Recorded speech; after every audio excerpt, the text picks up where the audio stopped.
where over 450 people have been killed as Israel and Palestine are locked in a fresh conflict. Hamas, which controls the Gaza Strip, launched a multi-pronged attack on Israel early on Saturday, with thousands of rockets raining down on Israeli cities. Hundreds of Palestinian infiltrators also swarmed into Israeli region as Israel declared a state of war. Israel retaliated with air raids that tore through the Gaza Strip, razing buildings to rubble. Black smoke and orange flames billowed into the sky as crowds of mourners carried their dead bodies through the streets. Hamas also launched a fresh barrage of 150 rockets towards Tel Aviv late last night. While Hamas said that the group was holding a big number of Israeli captives, including senior officials.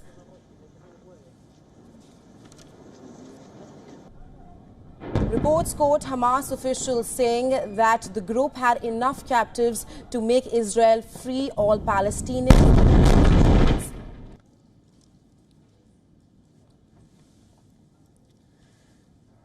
Gaza's dead and wounded are now carried into crumbling and overcrowded hospitals with severe shortages of medical supplies and equipment. Streets are empty apart from ambulances racing to the scenes of airstrikes.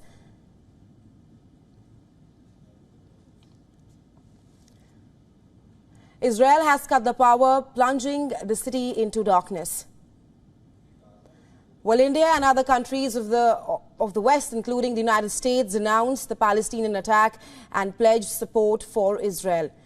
And issuing a blunt warning, the U.S. President Joe Biden, in an impromptu speech, said that Israel had the right to defend itself.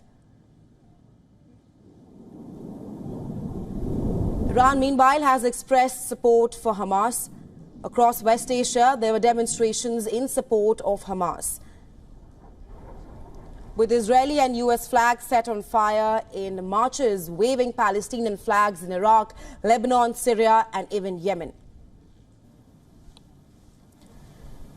Now, the fresh escalation comes against the backdrop of surging violence between Israel and Palestinian militants in the West Bank, where a Palestinian Authority exercises limited self-rule. Meanwhile, Washington has been trying to strike a deal that would normalize ties between Israel and Saudi Arabia. Now, this was being seen by Israelis as the biggest prize yet in their decades-long for Arab recognition, their fight for Arab recognition. The latest escalation in violence may adversely affect the deal that we're talking about here. And for a more comprehensive understanding of the war, our correspondent Jody Cohen sends us this report from a bomb shelter. Take a look.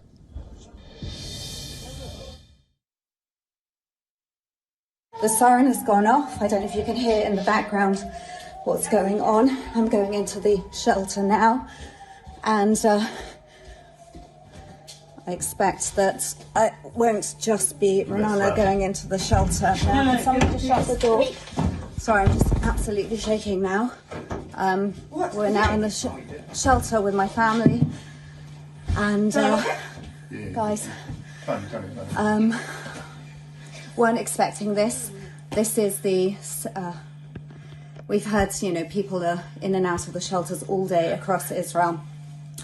I've spoken to people today who have literally spent the whole day in the bomb shelter, spoken to people in Sderot, which is a community bordering Gaza, where they've had non-stop rockets all day, but also dealing with the Hamas infiltrators literally on the streets outside their apartment building. Just heard a thud here that could be of a rocket firing, or that could be of a missile dome intercepting. But yeah, one of the people I spoke to in Sderot is working for the ambulance service, and he said that he spent the entire day going around dealing with people who were injured, but also now collecting bodies from the streets. So it's a very, very serious situation here across Israel. It's a state of emergency. And for more on this, we're now being joined by John Blaxland. He's an international security expert, professor in intelligence studies and international security at the Strategic and Defence Studies Centre at the Australian National University, and he's joining us live from Washington, D.C. Thanks very much for joining us on We're On, Mr. Blaxland. Good to be with you on this extraordinary set of circumstances. Yes, it's really, it is extraordinary to see what's going on. The war echoes what happened exactly 50 years ago when the Yom Kippur War happened in October 1973. It's surprising how unprepared it seems the Israeli Defence Force and the Israeli security apparatus was for this attack. In 1973, the Israelis were caught by surprise. They subsequently reformed their intelligence apparatus to essentially try and prevent such a surprise ever occurring again. And of course, 50 years later, Hamas has proved them wrong. They've demonstrated they can be surprised. And this has been a surprising, an extraordinary failure on human intelligence, signals intelligence, imagery intelligence, open source intelligence, material that can be collected from the newspapers, from people on the streets, from websites and information like that. It speaks to Hamas being much more savvy than most have given them credit for. There's a sense that they've been learning from what's happened in Ukraine. They've been learning over the last few years from Israeli successes in what they call mowing the grass, in clipping the wings of militants operating from the Gaza Strip.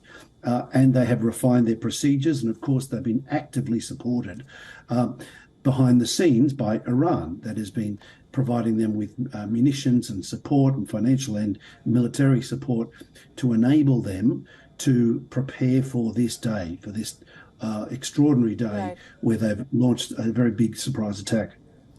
Right, Mr. Blaxland, unprecedented times. Now, in the latest, U.S. President Joe Biden has promised unwavering support for Israel following the Hamas attack. What do you think the U.S. currently is doing right now to help Israel? Because from Biden to Blinken, there have been strong statements coming out in support of Israel.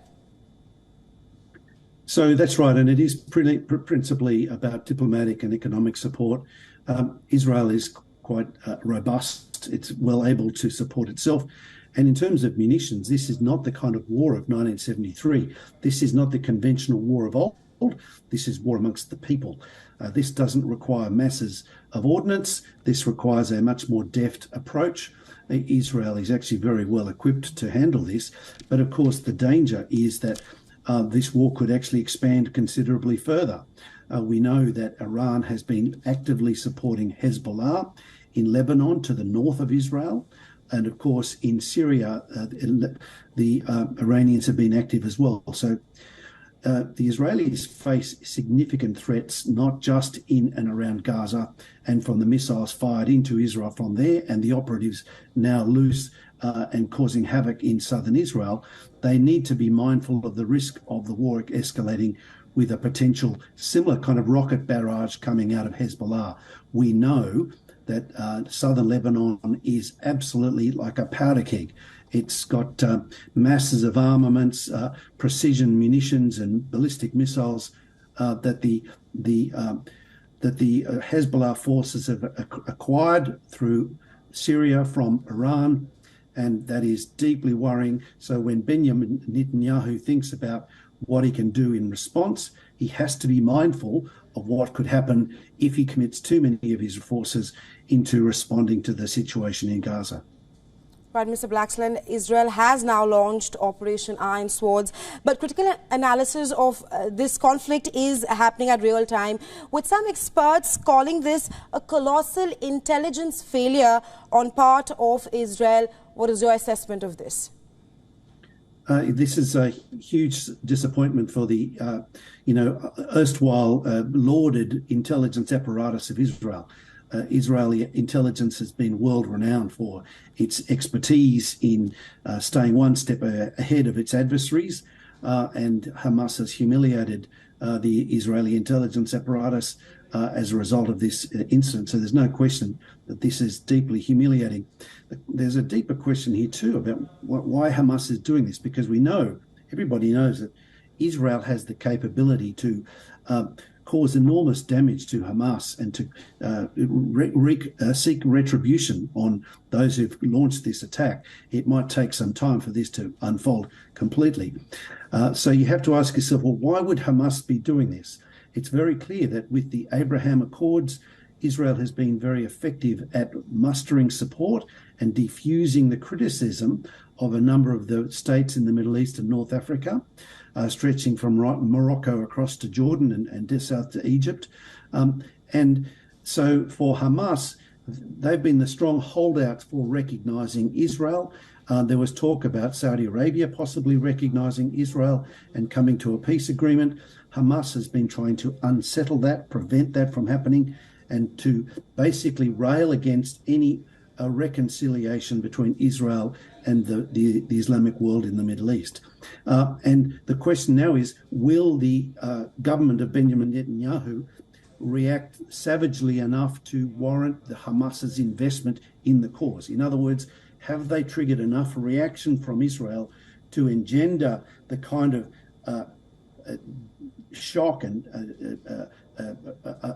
reproach, if you like, towards Israel for overreaching? There's no question domestically in Israel there will be a lot of desire to push back and to punish Hamas disproportionately to what's happened, or even proportionately. I mean, the thing is that the images of Muslim people being, and particularly Palestinians, being attacked, being harmed, is what the Hamas leadership will no doubt be looking to capitalise upon, and to then use that to fan the flames of anger and resentment against Israel, undermine the Abraham Accords, derail the talks with Saudi Arabia, and bolster the prospects of Iran.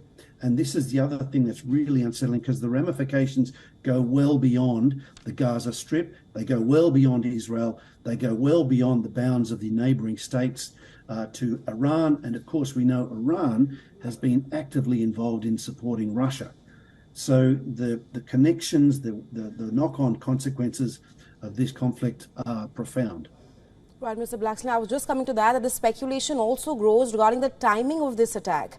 Hamas attack comes as a peace deal between Saudi, Israel and the US gained momentum.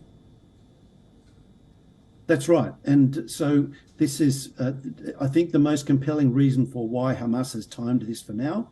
It's a reminder to the Middle Eastern countries of the very humiliating defeat of the combined Arab armies, if you like, following the initial successes of the surprise attack in the Yom Kippur War of 1973. Remembering that in 1973, the Israelis were caught by surprise. They didn't expect Egypt to attack from the south. They didn't expect that there'd be multiple fronts attacks. They thought it was all just exercises and that they had very good intelligence to lead them to make judgments about what was going to happen. They were proved wrong. And I think also what we're seeing here is Hamas seeking to overturn that legacy of the last couple of decades of rapprochement with Israel, to try and spike the relationships, if you like, to make that hatred that's very evident on the streets of places like Egypt and Jordan and Morocco and other countries, an enormous sympathy towards Palestine. But at the political elite level, there's been a recognition that you got to try and make things work. And Israel has been working very, very hard over the last few years to mend bridges and to build ties that could make that work. Very difficult for Israel now to be successful in these counterattacks without generating that backlash across the Middle East as well. Absolutely, Mr. Blackstone. My last question to you before we let you go now. Reports suggest that US is mulling enhanced intelligence sharing with Israel. But my question to you is that how do you look at former US President Trump's statement wherein he said that the US lacks leadership and weighs in on Israel, blaming Biden without evidence for indirectly funding the attacks? So the Trump-like accusations against the Biden administration are not surprising. Trump made similar accusations against his predecessor, Barack Obama, for being soft on terrorism and for presenting an image that encouraged reactions from organisations that took advantage of American apparent weakness. But look, it's an easy, cheap shot for the former president to make against President Biden. President Biden's got a lot on his plate. And let's not forget, the Biden government, the Biden administration, and the government in Israel under Benjamin Netanyahu have strained relations. So Trump is a supporter of Netanyahu. He's mindful that, like Golda Meir, who was prime minister in 1973, Netanyahu could suffer significant political damage over this as well, because this happened on his watch. He's supposed to be the strong guy. He's supposed to be the guy who's strong on security and holding back on extremism, and it happened on his watch. So Golda Meir lost office after this in 1973. There's will be a huge question mark hanging over Benjamin Netanyahu after this as well. Right, Mr. Blaxland, thank you very much for taking our time and joining us on WION on this. Good to be with you. Thanks very much.